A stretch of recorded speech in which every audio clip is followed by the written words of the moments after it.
Hello students, मेरा नाम सत्यम तिवारी है और सी लैंग्वेज सीखने की इस सीरीज़ में आज हम बात करेंगे पैलिंड्रोम नंबर्स के बारे में।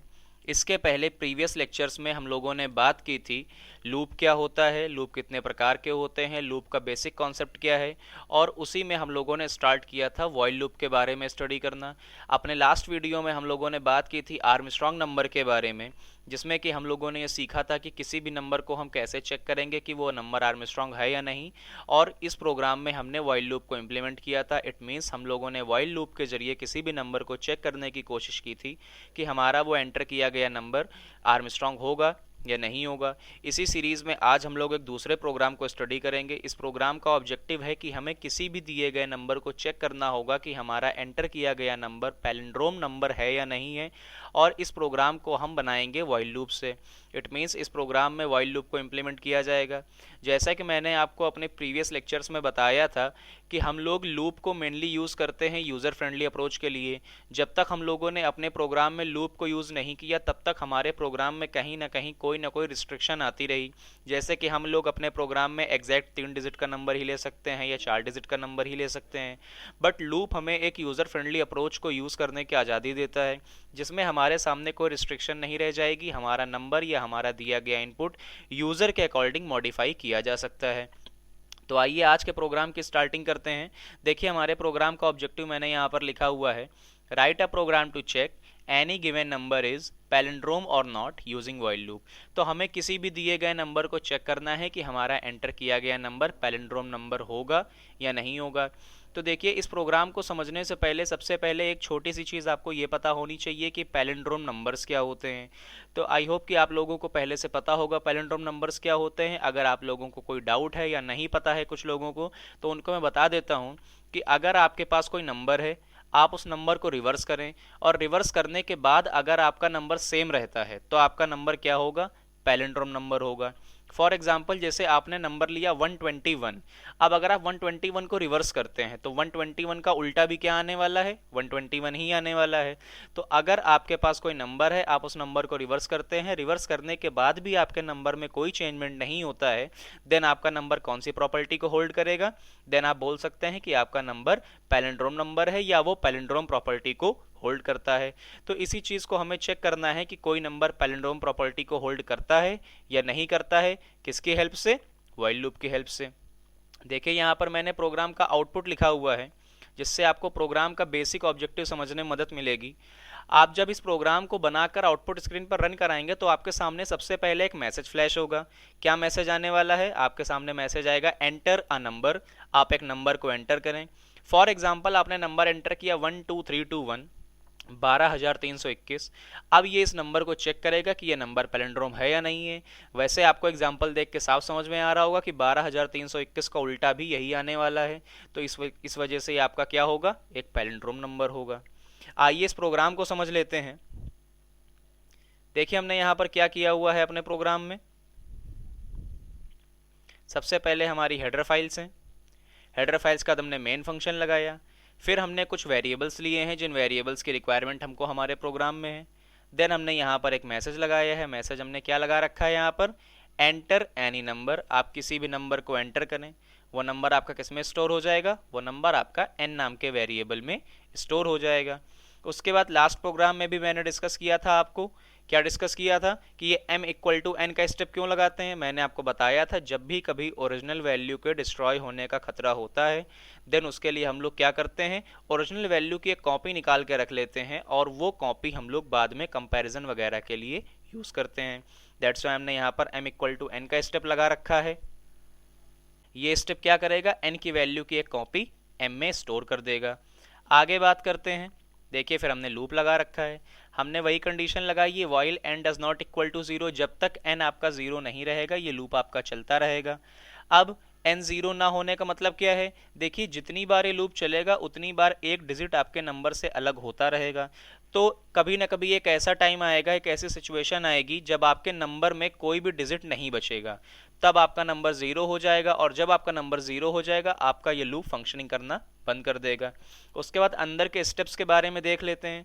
ये वाला स्टेप आपका क्या करेगा, d equal to n percentile 10। ये वाला स्टेप आपका जो है ये आपके नंबर से लास्ट के डिजिट को अलग कर देगा। दूसरे स्टेप के बारे में अगर हम लोग बात करें, r equal to R into 10 plus D, ये वाला स्टेप आपके नंबर को रिवर्स करने में यूज होगा, डिजिट्स के प्लेसेस को चेंज करने में यूज होगा। और तीसरे स्टेप के बारे में बात करें, n equal to N by 10, तो ये क्या करेगा, ये आपके नंबर को अपडेट करेगा। अब देखिए ये प्रोग्राम आपका किस तरीके से काम करेगा। इसके लिए हमने यहाँ पर ड्राई रन बना रखा है समझाने के लिए। फॉर एग्जाम्पल, जब एंटर एनी नंबर के साथ यूज़र के सामने मैसेज आएगा तो यूज़र ने यहाँ पर नंबर एंटर किया 12321। अब इसके लिए हमने ड्राई रन यहाँ पर बनाया है, n में हमने नंबर ले लिया है 12321। इसके बाद आगे बात करते हैं। ये देखिए सबसे पहले कंडीशन चेक की जाएगी यहाँ पर। जब कंडीशन चेक करेगा कि n यहाँ पर 0 नहीं होना चाहिए तो भाई ये कंडीशन बिल्कुल सेटिस्फाई करेगी, n यहाँ पर 0 नहीं है, n में कितना है, n में है आपका 12321। उसके बाद अब जब ये कंडीशन सही है तो प्रोग्राम का कंट्रोल लूप के अंदर एंटर होगा और ये क्या करेगा, ये लूप को एग्जीक्यूट कराएगा, ये लूप को एग्जीक्यूट कराएगा। तो देखिए यहाँ पर लूप का एग्जीक्यूशन स्टार्ट होगा। सबसे पहला आपका यहाँ पर स्टेप लगेगा d equal to n percentile 10, n में है आपका 12321 परसेंटाइल 10। जब आपका ये नंबर 10 से डिवाइड होगा तो रिमाइंडर क्या आएगा, रिमाइंडर आपका लास्ट का डिजिट बचेगा 1। ये 1 आपका कहाँ स्टोर हो जाएगा, ये 1 आपका d में स्टोर हो जाएगा। आगे बात करते हैं। अगला स्टेप है आपका r equal to R into 10 plus D.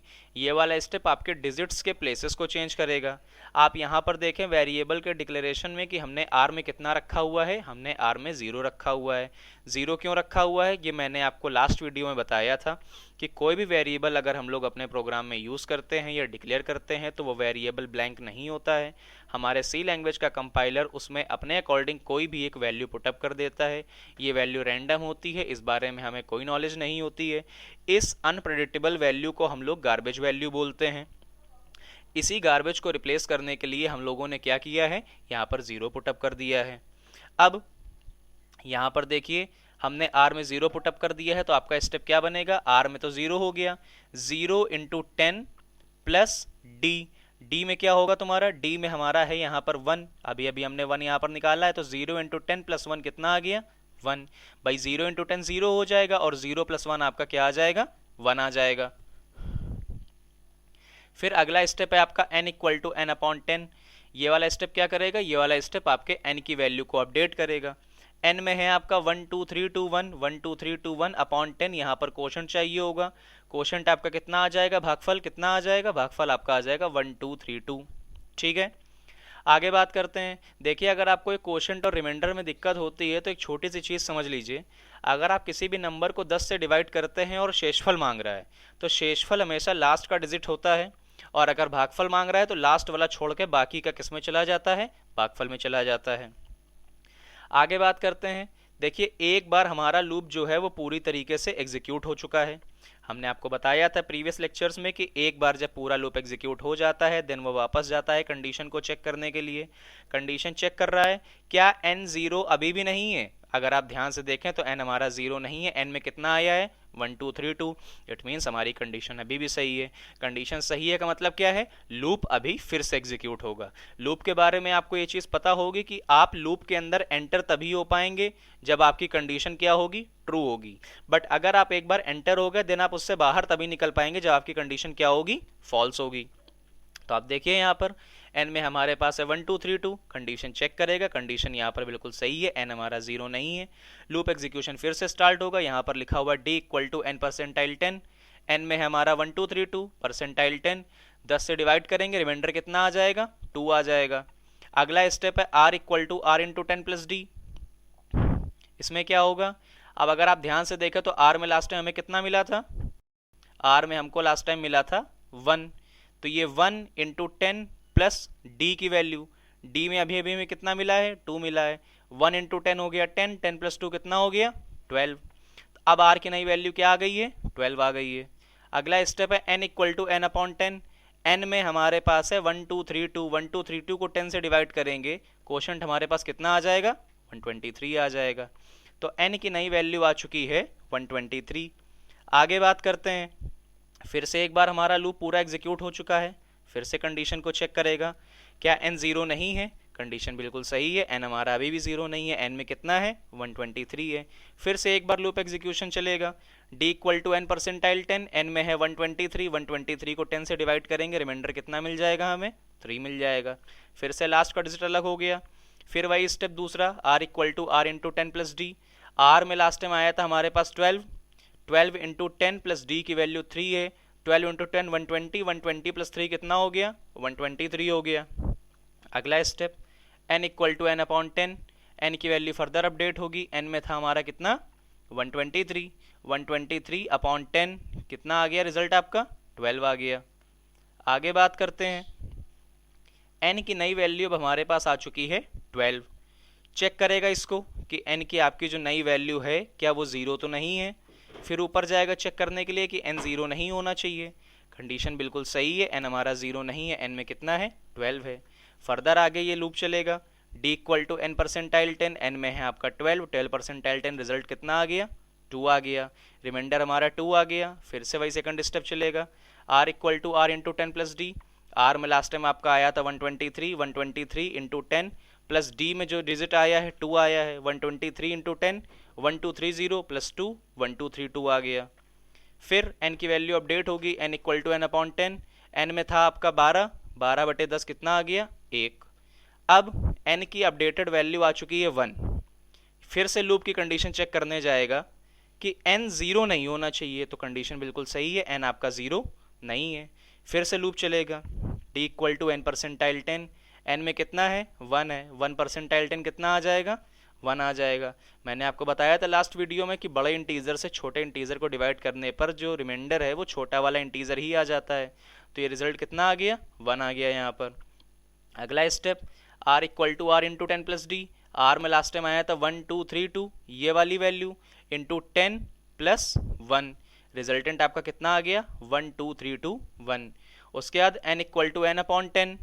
अब ये क्या होगा, n की वैल्यू 1 है, 1 अपॉन 10 कितना आ गया 0, क्योंकि कोशेंट मांग रहा है, बड़ी वैल्यू से छोटी वैल्यू को डिवाइड करने पर कोशेंट हमेशा 0 आता है। अब n की अपडेट वैल्यू कितनी आ चुकी है 0। कंडीशन लगी हुई थी कि n 0 नहीं होना चाहिए, बट यहाँ पर n 0 हो चुका है। अब n 0 हो चुका का मतलब क्या है, कंडीशन फॉल्स हो गई है लूप की, और जब लूप की कंडीशन फॉल्स हो जाएगी तो क्या होगा, लूप आपका टर्मिनेट हो जाएगा। अब अगर आप ध्यान से देखें तो हमने क्या किया है, r में रिवर्स नंबर को निकाल लिया है। ठीक है, रिवर्स नंबर को हमने कैसे निकाला, हमने डिजिट्स को अलग किया, उनके प्लेसेस को चेंज किया और नंबर को अपडेट करते चले गए। हमने हर बार एक डिजिट को अलग किया और उसके प्लेस को चेंज किया। हो सकता है आप लोग सोच रहे हो कि ये 10 से मल्टीप्लाई क्यों कर रहे हैं, तो 10 से मल्टीप्लाई इसीलिए कर रहे हैं क्योंकि हमें प्लेसेस को चेंज करना है। अगर आप ध्यान से देखा तो उसमें प्लेसेस हैं, ये 1 है, ये 10 है, ये 100 है, ये 1000 है और ये 10,000 है। या आप इसको ऐसे बोल सकते हैं, इकाई, दहाई, सैकड़ा, हजार, 10,000। तो सब 10-10 के प्लेस के मल्टीपल में आगे बढ़ते हैं, इसीलिए 10 से मल्टीप्लाई करा रहे थे। अब r में हमारे पास क्या आ गया है, r में हमारे पास आ गया है रिवर्स वैल्यू आ गई है, या बोल सकते हो कि जो हम लोगों ने अभी नया रिजल्टेंट वैल्यू निकाली है। उसके अलावा आगे ऊपर देखिए, यहाँ पर हमने क्या किया है, n की एक कॉपी m में रखी हुई थी, तो m में आपके पास इनिशियल है, r में आपके पास रिजल्टेंट है, नीचे कंपेयर करा लिया। अगर m और r आपस में मैच करते हैं देन आपका नंबर क्या होगा, पैलिंड्रोम होगा, और अगर मैच नहीं करते हैं तो आपका नंबर पैलिंड्रोम नहीं होगा। तो ये था आपका पैलिंड्रोम का प्रोग्राम, जिसमें हम लोगों ने व्हाइल लूप को इम्प्लीमेंट करके किसी भी नंबर को ये चेक किया कि वो नंबर आपका पैलिंड्रोम होगा या नहीं होगा। आइए इस प्रोग्राम को कंसोल पर भी चेक कर लेते हैं कि ये प्रोग्राम कंसोल पर किस तरह से वर्क करेगा। ये हमारा प्रोग्राम है पैलिंड्रोम के लिए, इस प्रोग्राम को समझिए ज़रा।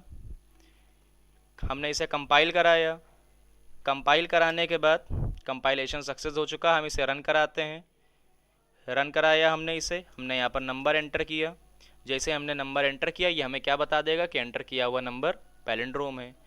तो इस तरह से आपको समझ में आया कि हम लोग किसी भी नंबर को क्या कर सकते हैं, चेक कर सकते हैं कि वो पैलिंड्रोम होगा या नहीं होगा व्हाइल लूप के जरिए। उम्मीद करता हूँ ये वीडियो आपको पसंद आया होगा। अगर ये वीडियो आपको पसंद आया है तो इस वीडियो को लाइक करें, अपने फ्रेंड्स के साथ शेयर करें, और इस तरीके के और भी वीडियोज़ को देखने के लिए सौरभ इंस्टीट्यूट के चैनल को सब्सक्राइब करें। Bye bye, thanks for watching.